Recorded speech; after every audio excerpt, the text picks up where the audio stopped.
District 6950 is taking the lead and the responsibility that we have to take care of our Rotary family down in Southwest Florida to District 6960. So today, we're heading down there. Chris Casella has put together this whole, what would you call this that we're doing right now?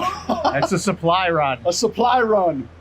So we started this on Wednesday, right as the hurricane was hitting in Fort Myers. We saw the devastation. Made an immediate call to Troy Stevenson, who set up some locations right away with Moss Nissan. Reached out to our district governor staff, which is Derek Potlitz and Troy Willingham, our district governor. Told them what we had, the idea that we had, and totally bought into it. Troy set up his church right away. Eric Johnson reached out to Safety Harbor, and Safety Harbor Community Center opened up their doors, and we called up to Citrus County. Citrus County opened their doors at the new Church of Without Walls. So we had all 4 counties covered, with Moss Nissan having 4 locations, our other church partners, and the community center. I think everybody in District 6950 realizes this could have been us. And there, but for the grace of God, there'll lie. I think we have, when we rolled out this morning, I think we had 7 or 8 vehicles. We're probably up to 10 vehicles right now. We're up to 4 box trucks, 26-foot box trucks. Most of those, I think only one of them is not completely full. Everything else is completely full. Yeah, I get up and I may fall right back down, but you love. That's what Rotary's all about, huh, buddy? Yep. Hey, man. Why don't you guys bring something when you come to town? District Governor-elect Alfred Curran from the Rotary District 6960 and his beautiful wife, Karen. Alfred, tell us what this means to you. Well, first of all, trying to keep from crying, but you know, we see angels in a lot of different forms, but by golly, you guys have showed up in fine fashion. So thank you is probably not enough, but it's all I can say. So thank you on behalf of Inglewood. When you ride around a little bit, we got destroyed, but we're building back, build back forward, and thank you for the Rotary family. It's unbelievable. So come the storm, I'll still believe.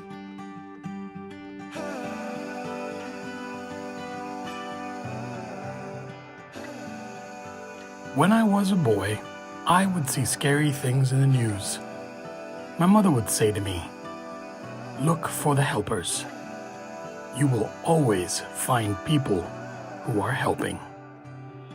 And when it seems I'm at the end, and I don't know what I believe, through the cloud I see your hand, reaching down to guide me. We've made it to Fort Myers. Man, our district has come together in an unbelievable way.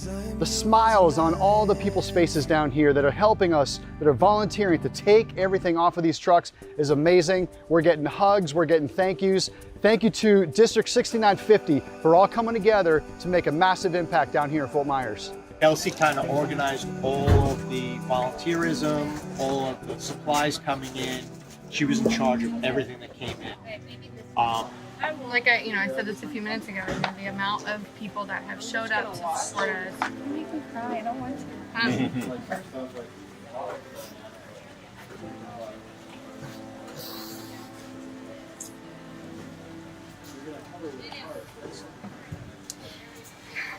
It's just incredible to see.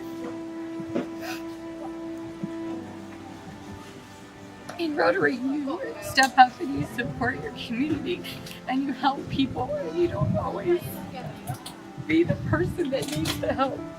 And sometimes the people that need the help are the ones that don't want to ask for it. And our Rotary family has stepped up so much and helped us. And we've got friends that have lost their homes, friends that have lost their lives, everything. And just to see the people that we've known for the last several years come out and help us in such a big way. I cannot even express to you how thankful and how grateful I am for all of the support, emotional support, and also physical support. So thank you. Is it the truth? Is it fair to all concerned? Will it build goodwill and better friendships? Will it be beneficial to all concerned? The answer, we pray, through these ongoing efforts of Rotary in Southwest Florida, is a resounding yes.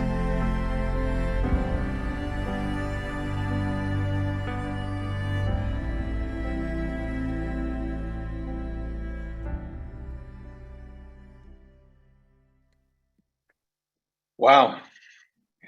Good afternoon, everybody. What an amazing video about who we are and what we do. Truly, truly people of action. So welcome to each and every one of you. It's Rotary Foundation Month, and we have a great foundation-based program for you today. And if you look at that video, you'll see not just an amazing, passionate delivery of service, but you'll also see an amazing club, an amazing new club, an innovative club model, Safety Harbor, that is. We learned a little bit about how they were formed at a recent zone membership call. And that was really interesting to see the passion which they developed, the excitement they have within their Rotary experiences. So they're totally service-based, and it's an amazing example to us what we can do with new innovative clubs. But why am I talking membership whilst we really should be focusing on the foundation? Well, quite simply because the two are totally interconnected. And if we can build our membership base, increasing participant engagement, increasing the value to our Rotarians, then through our foundation, we can simply do more good in the world. And you saw a great example of that there with the Safety Harbor Club, responding to the neighboring district 6960, who of course were hit so hard by Hurricane Ian. And obviously we saw other hurricanes go through the Caribbean, Fiona through Puerto Rico as well. And we'll be hearing more about the recovery successes we've seen and the challenges later from District Governor Neal from 6960 in Florida. So the Rotary Foundation is most definitely the star in Rotary's crown, and you'll be hearing why in today's call. But our challenge is that there really are more needs than we have funding for.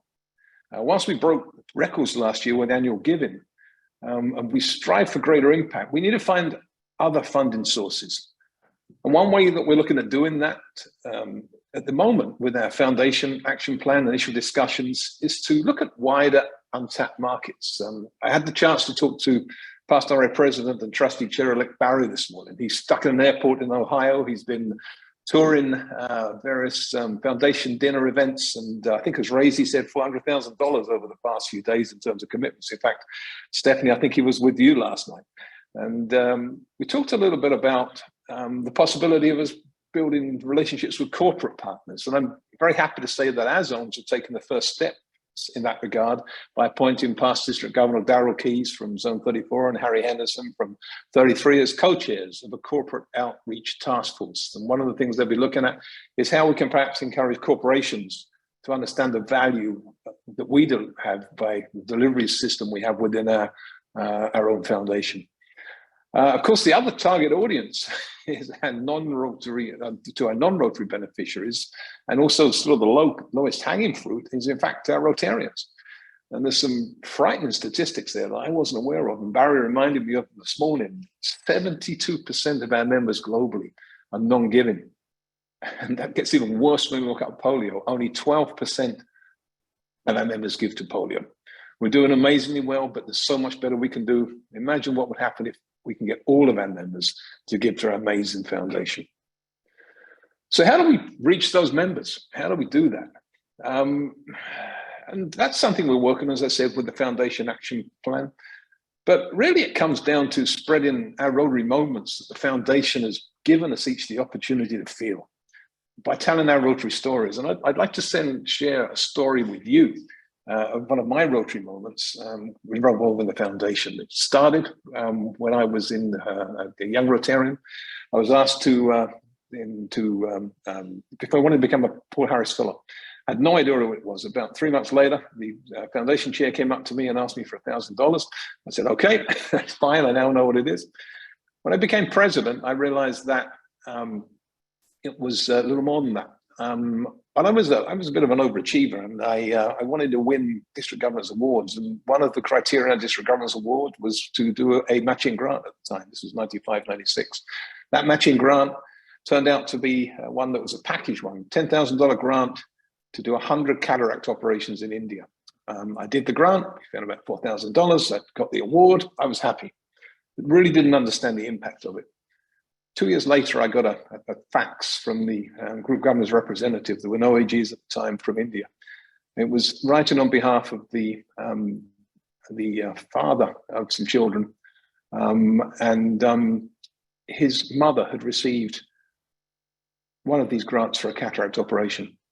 She'd had a cataract surgery, and she'd be able to see her children, her grandchildren, for the first time.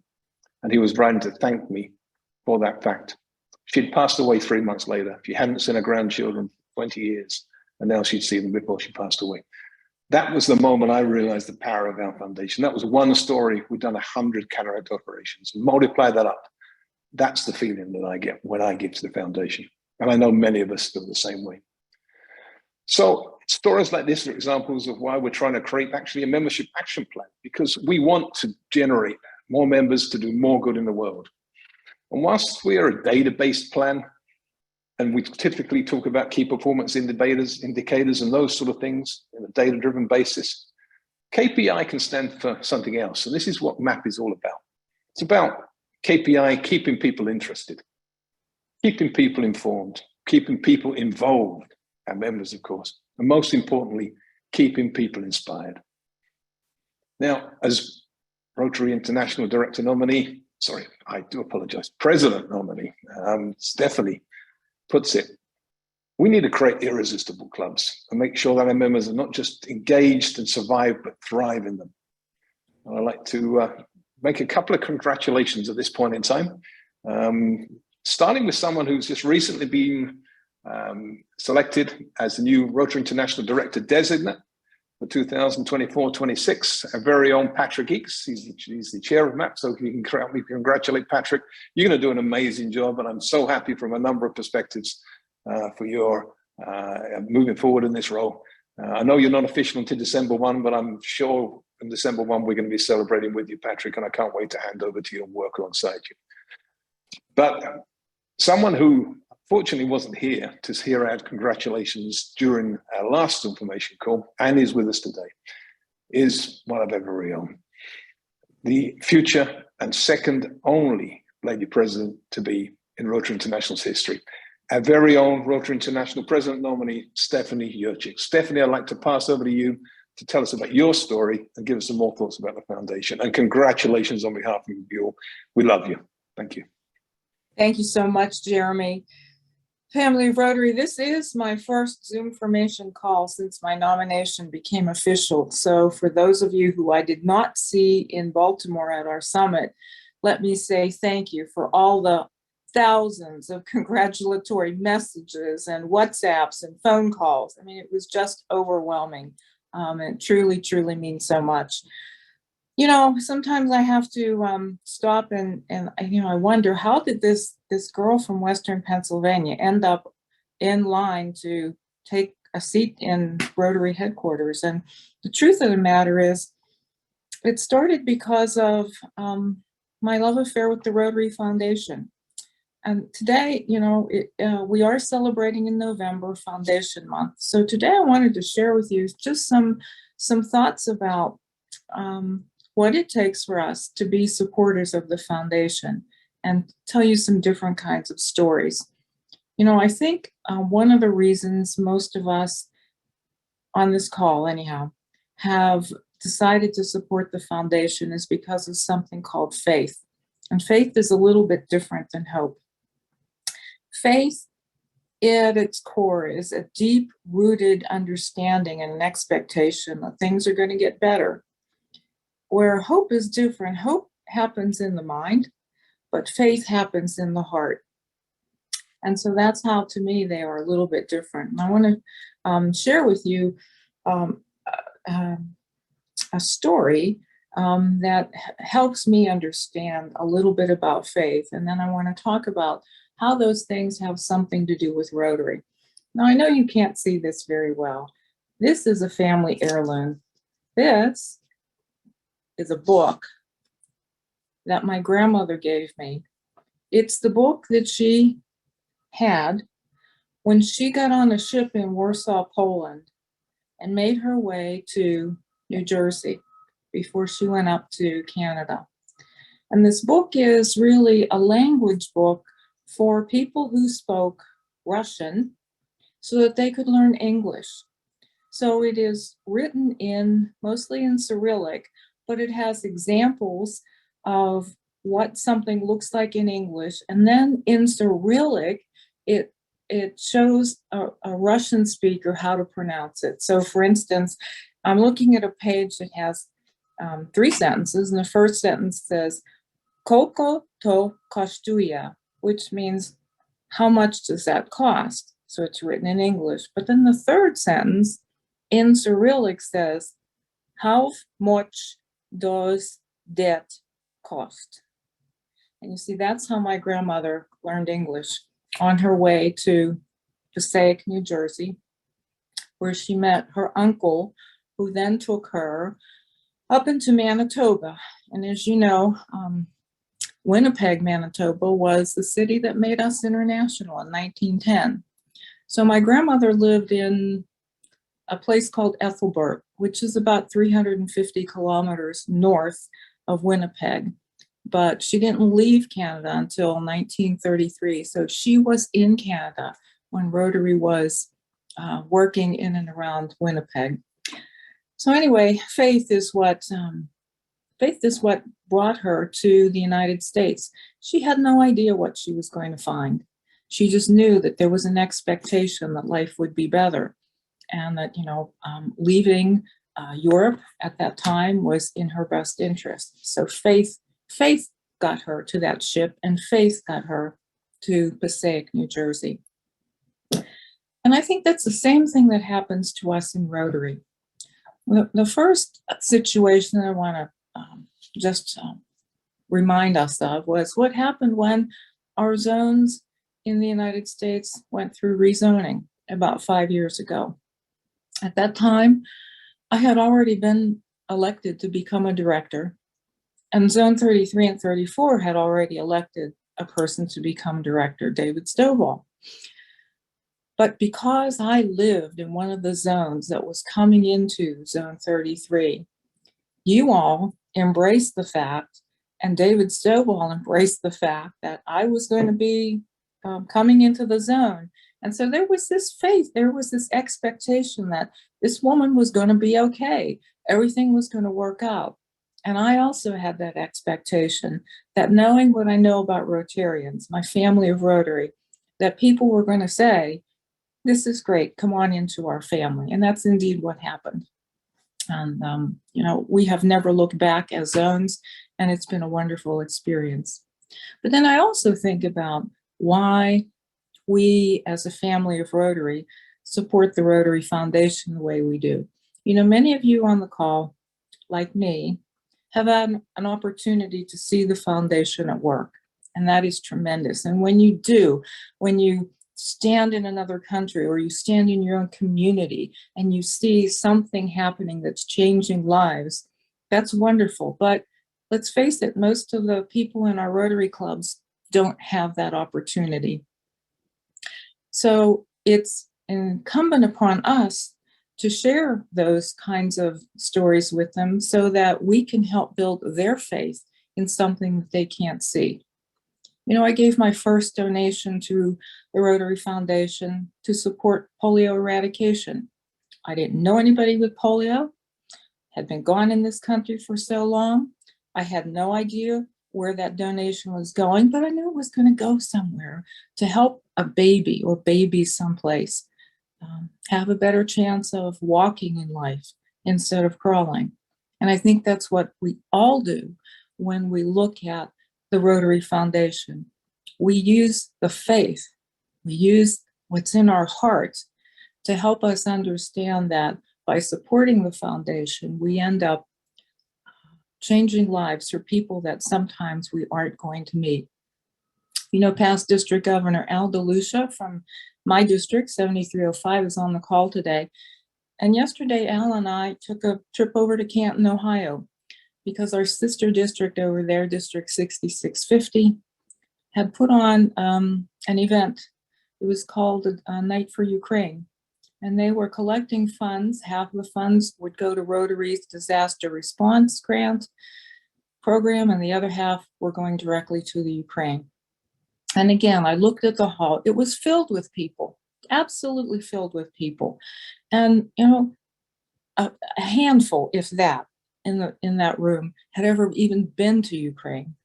But yet there they were, coming together. About 60% of them were Rotarians and about 40% were non-Rotarians. But they all had that same faith. They all had that same idea that something better was going to happen as a result of what we did yesterday. And I did talk to past District Governor Scott Schulich this morning, and it appears that they raised more than $100,000. So think about how many people's lives would be changed because of the faith that people had in an event that was developed to help support people who are in a difficult situation. So thank you to all of you who are on the call for any amount of donation you have ever given to the Rotary Foundation. Because of you, you have changed lives around the world. Sometimes for people that you end up meeting, you know, our district grants support people in our own communities, and sometimes for people that we never have a chance to meet. So I thank you again for the opportunity to share those thoughts. And Jeremy, I appreciate your kind comments, and I'll turn it over to whoever is next. I'm going to take it back from you, Stephanie. Thank you so much for those words. That faith, I think, is something that we all feel strongly as Rotarians, that we can make a better world. And congratulations once again. As I said, we are so proud of you.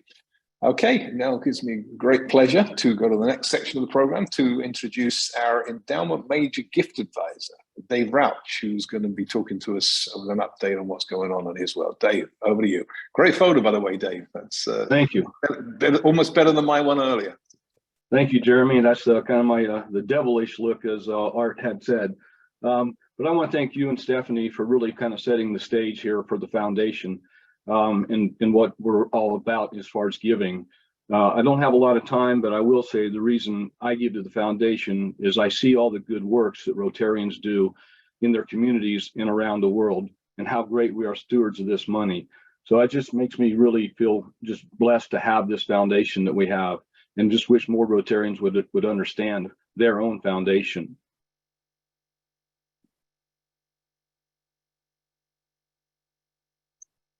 There it is. So basically, I'm the new guy this year to this team of your major gifts and endowment team. As you can see on the left, PDG, Chuck, and myself, we're basically advisors and volunteers to this team to work with Rotarians to help them accomplish giving goals with major gifts to the foundation. And we work closely with the Rotary Foundation staff members, which you can see on the right of this slide.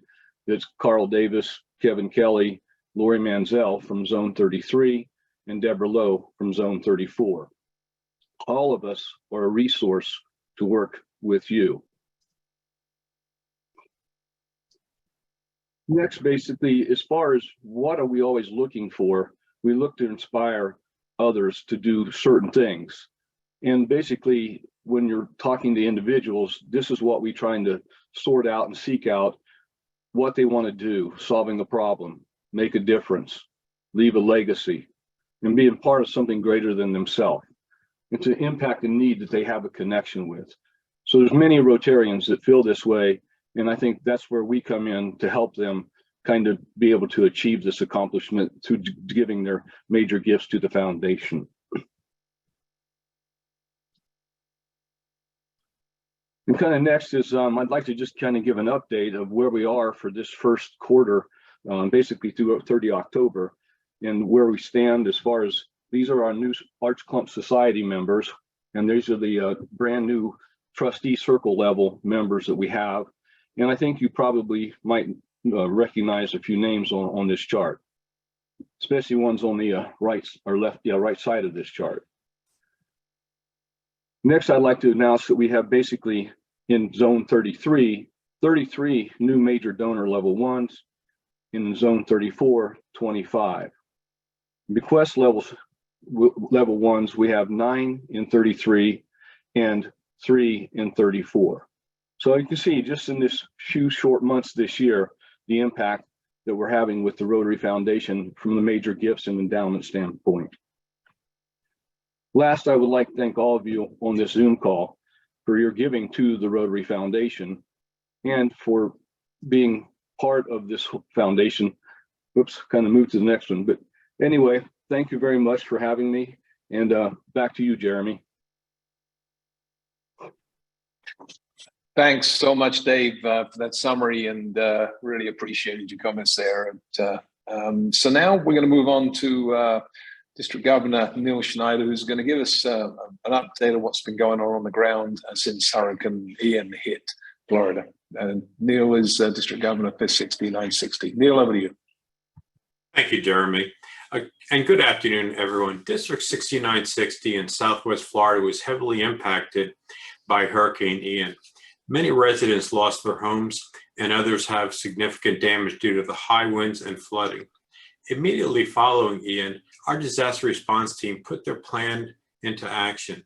The first thing we did was a welfare check to make sure that all of our members were okay and identify anyone who needed help. Then we began assessing the areas of needs and setting up teams to address those needs. We formed so many partnerships with organizations from FEMA to the National Guard, Disaster Aid USA, Crisis Cleanup, Habitat for Humanity, Home Depot, Walmart, first responders, churches, EMS, fire and rescue, sheriff's offices, police departments, so many. And we are so appreciative for our ability to support them and their support for us. All of this was to maximize our effort and support. We also deployed 5 disaster relief trailers that we purchased last year. And one was for donation drives, one was for water purification, 2 that transports tools for our cleanup crews, and 1 that has portable restrooms and showers and a washer and dryer for first responders from out of state. We have 3 main areas where we absolutely need your help. Please volunteer. Please come down and help for a day or a weekend. We have non-physically demanding work in addition to heavy tasks. We muck and gut homes.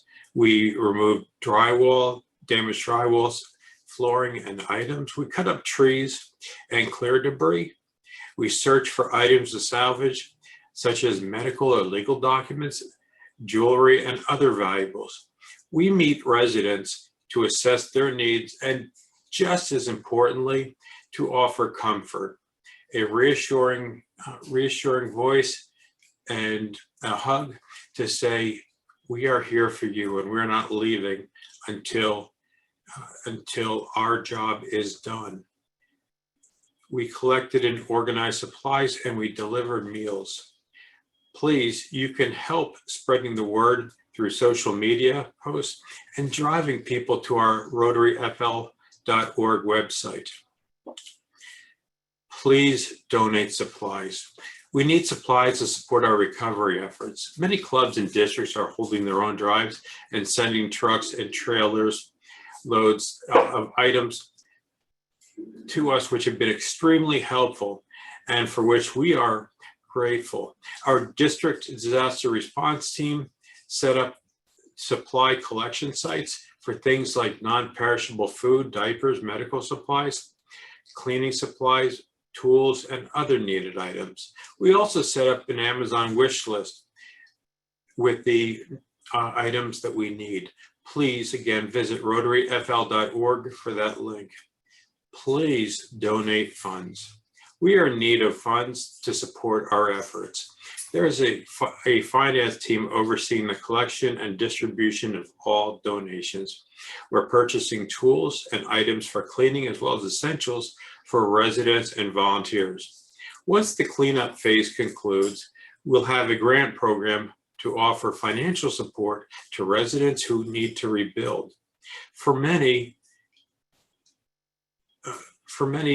folks do not have insurance, or the insurance they have is not covering the extent of the damage. So please remember, donations are tax deductible. We set up rotaryfl.org as our central point of information and support. Please go to rotaryfl.org to sign up to volunteer, make a donation, or send items through Amazon. I am truly grateful for the support of all the other clubs and districts who have already stepped up to help. We've had groups of 50 plus volunteers from several districts come in with trucks and trailers of supplies and willing to do whatever is needed. Just by way of example, we received 2 airplanes, a 17 semi-truck, and numerous other truckloads and trailers full of supplies, from generators to solar lights to water filtration system, mattresses, medical supplies, cleaning supplies, food, and more, to help us with our temporary need for temporary housing. And this, I believe, came from the result of Director Jeremy's outreach to his counterparts all over the country. We had one generous Rotarian from California who even donated a 24-foot 2018 Winnebago RV with a retail value of $119,000. That is Rotarian support at its best. Thank you all, and thank you, Jeremy, for that. We have team captains set up throughout the district, deploying cleanup crews daily. We've logged thousands of volunteer hours, mucking and gutting over 100 homes and helping residents collect any items we can find. I couldn't be more so proud of our disaster response committee, District 6960 Rotarians, and Rotarians from districts all over the country for all of their efforts. We still have a lot of work to do, and we'll be continuing our efforts for the years to come. But again, thank you for your help so far. And now back to you, Jeremy. Thank you so much, Governor Neal, and for your leadership and for your team's excellent work as you struggle through this. And I've been there, many of us have, in the Caribbean and the Florida and other regions, so we understand what you're going through, and we are here committed and dedicated to be by your side for a journey which will be a multi-year one in terms of your recovery. And just as you noted earlier, there's the rotaryflorida.org website. You can also find the button with links to that address, as well as District 7000's PayPal account to help contribute to their recovery from Hurricane Fiona. So good luck to all of you. We're here by your side, as I said. Okay, now it's my great pleasure to introduce a friend, a former classmate of mine, Regional Rotary Foundation Coordinator, Lorraine and Angelino. Lorraine, over to you, and welcome. Thank you, Jeremy. When a disaster occurs, there are 3 grant opportunities through the Rotary Foundation. A disaster response grant is available. Rotary disaster response grants support relief and recovery efforts in areas that have been affected by natural disasters within the past 6 months. Grants are awarded to districts located in the affected areas only. Grant funds can be used to provide basic items such as water, food, medicine, and clothing. Districts are responsible for identifying the needs in the communities affected and determining how funding could be used best to meet their needs. The maximum grant amount is $25,000, and districts may apply for subsequent grants after successfully reporting on any prior district response grants. The second way is through district grants. If a district has contingency funds or unused dollars in their disaster grant, this money can be used for a disaster for their district or given to another district as well. Basically, the district grant would need to be updated showing how the contingency funds are going to be used, and this will need to be approved by the Rotary Foundation, and the funds need to be used within the guidelines of a district grant and reported to the district where the funds originated. Global grants. If a district where the disaster occurs decides to do a global grant, they would be the host district and would then need to have an international partner, which in zones 33 and 34 is not difficult to find. At this point, districts could participate by donating DDF to the global grant. In addition to grant opportunities, most districts will set up a 501c3 or DAF for disaster relief funds. This money is outside of the Rotary Foundation and therefore no credit to your Rotary Foundation account. Also, some of these disaster relief funds are tax deductible while others are not. Please see the Zone 3334 website if you would like to make a direct contribution to the Hurricane Ian Disaster Relief Fund. And the one for 6960 is tax deductible. On another note, this is Rotary Foundation Month, and I would like to thank everyone for their contributions to our Rotary Foundation. I hope everybody has a successful Rotary Foundation event, and don't forget about Giving Tuesday on November 29th. Back over to you. Thanks so much, Lorraine. Great update and great advice. So now let's move on a little further out. It gives me great pleasure to introduce our onto Melbourne team. So we have Past District Governor Gary Gunter, who's our Zone 34 onto Melbourne chair. By the way, Patrick Eakes is his PDG Patrick, and our RA Director Designate is Zone 33 counterpart. And then we go into the coops for the Southland event. We have West Virginia Coop for Zone 33 and Georgia Coop for Zone 34. So, gentlemen, over to you. Thank you, Jeremy.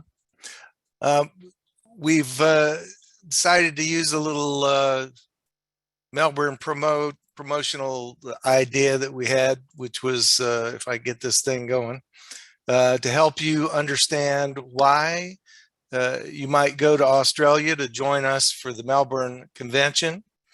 And we're using the Melbourne four-way test. Seems to be familiar. So number one, is it the truth? Have you registered? Well, why would you go? Well, the best reason is that our Rotary International President, Jennifer Jones, has invited us to join her in Melbourne to celebrate this incredible year and to imagine what's next on your Rotary journey. And what better way to do that than to join with thousands and thousands of Rotarians from around the world who are excited and sharing ideas and with passion on display all around. So when you do that, going to convention.rotary.org, you will go there, register, you can get your hotel room. It's quite convenient.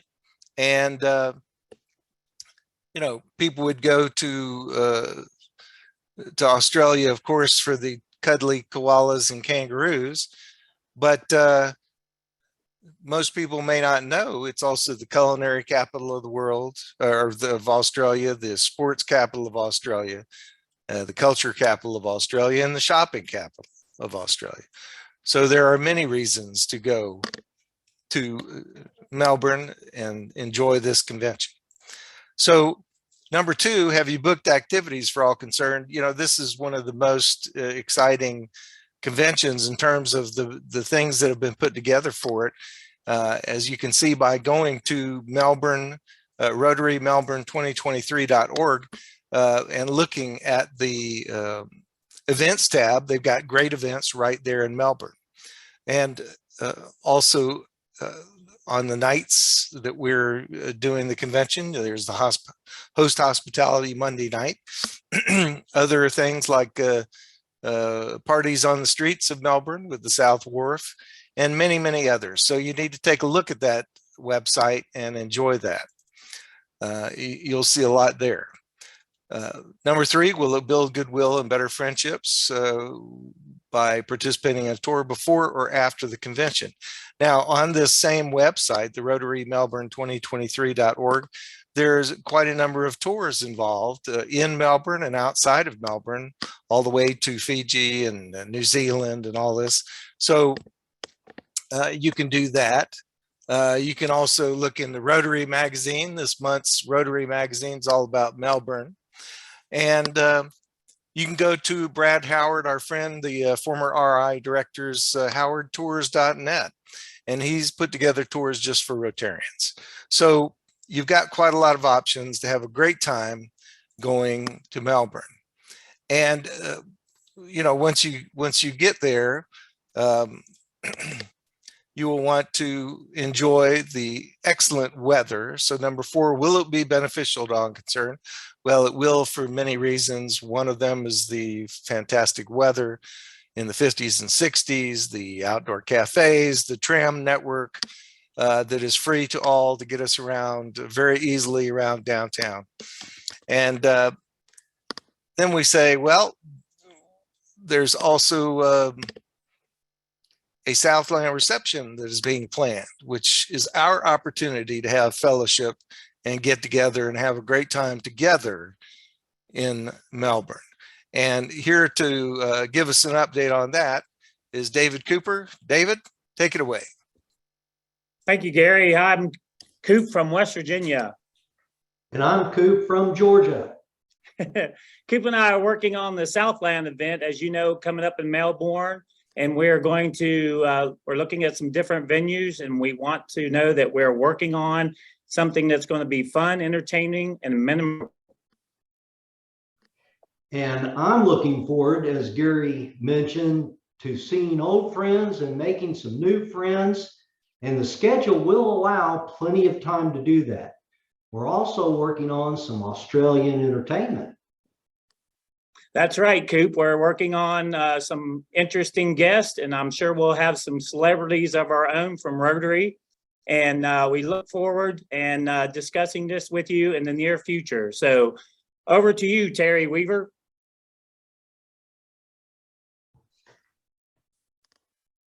Thanks, Coop. I wanted to update you on some membership related topics and start by asking you to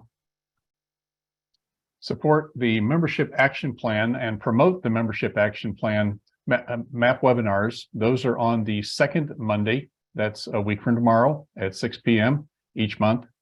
And I wanted to let you know that there is some value proposition here. You can count on these webinars being useful to your clubs, specifically club leaders, presidents-elect, membership chairs, because they've told us they are. We have an 83% of people said they plan to attend more MAP webinars. Only 1% said for some reason they didn't find them valuable. The content of the webinar, Meaningful Onboarding, that was the October webinar, 93% of people that responded to the survey agreed or strongly agreed that this was valuable content, relevant to our membership and relevant to our impact. So I think we're hitting the mark with respect to the material. With respect to the quality of the product, delivery of the material, 92% agree or strongly agree that the delivery was effective. Now, with respect to implementation, I think this is a concern. My club will be able to implement this month's task next time we have a group of prospective Rotarians. We had 23% of people that neither agreed nor disagreed. This really underscores the fact that when we go to our clubs with ideas and suggestions and strategies, we need to take them down to the most basic blocking and tackling levels So they feel like they can do these things. Now, granted, we had over 70% of clubs that agreed or disagree, but you recognize that if almost a quarter of the clubs say, I'm not sure I can do that, then we've got to continue to support those clubs and help them do these very simple things like onboarding and orientation.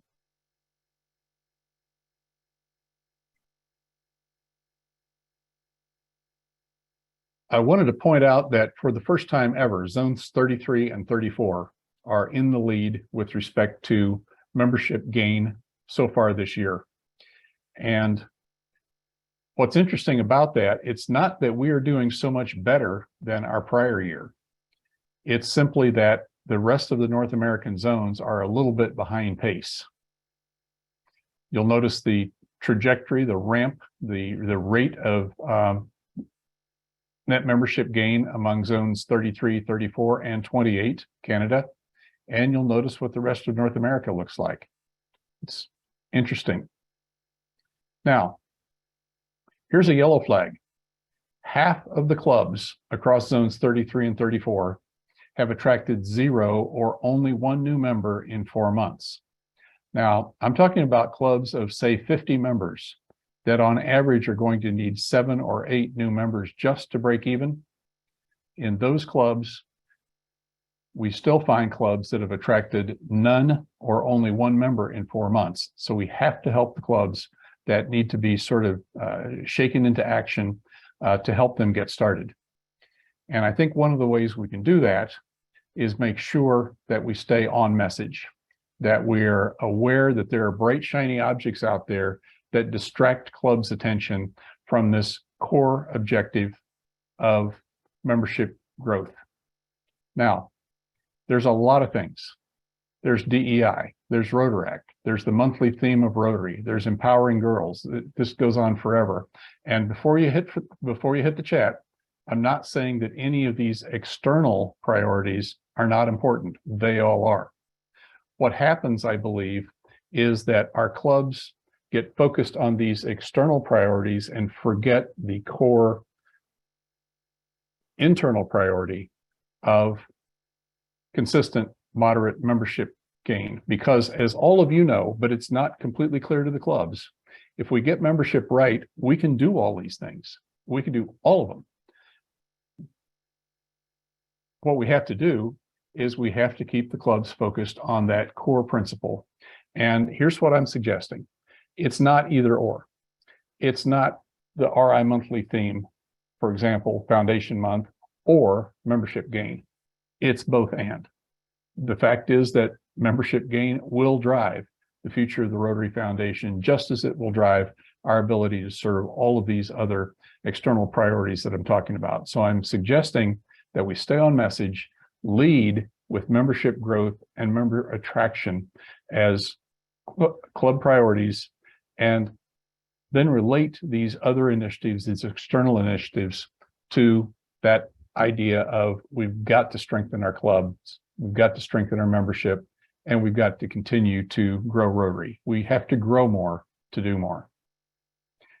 So I appreciate your interest in this, and I will pass it on to the next speaker. I'm Billi Black. Thanks, Terry, for that information about membership growth. And just a quick update for public image. As you start planning events, fundraising, and publicity, save your creativity for your projects and look first to create an appropriate logo. That way you won't be backing into it.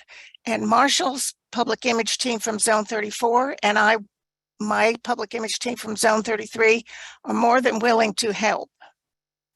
This gentleman, everyone should know this member of Rotary. Marshall is a member of the Rotary Club of West Jackson, known affectionately as Fancy Pants for his Rotary khakis. Marshall is Zone 34's Rotary Public Image Chair, and he's always willing to offer his skills. And recently, he and Chris Justice ran the video, sound, and screen for the Impact Summit. And so we are grateful for all of the things that Marshall does for all of us. And the first thing It is November, and Zone 34 is going to help you harness the power of email, November 28th at 6 p.m. Watch for it in social media. And most of you, if you've attended one before, will get an invitation. And then Zone 33 has each month on the third Tuesday, it's called the Third Tuesday Series. This month, we have it on November 22nd at 6 p.m. and it's office hours. We're going to start off with how you create a great district or club bulletin or newsletter, and talk about best practices, answer any questions, or just brainstorm together. So we appreciate all your efforts. On to Kim. Thanks, Billy. All right, everyone. A big thank you to all our amazing speakers for a great program. On the screen are all our upcoming zone events. Please make a note of them so you can be sure and join us. As you can see, we've got a great bunch of content going from the 14th of November through December 5th. So check those out, take a picture of them, and be on the lookout for more details on all of those. As a reminder, our next Zoomformation will be Monday, December 5th at 1 p.m. Eastern Standard or 2 p.m. Atlantic Standard Time. So you are now invited to join our breakout rooms.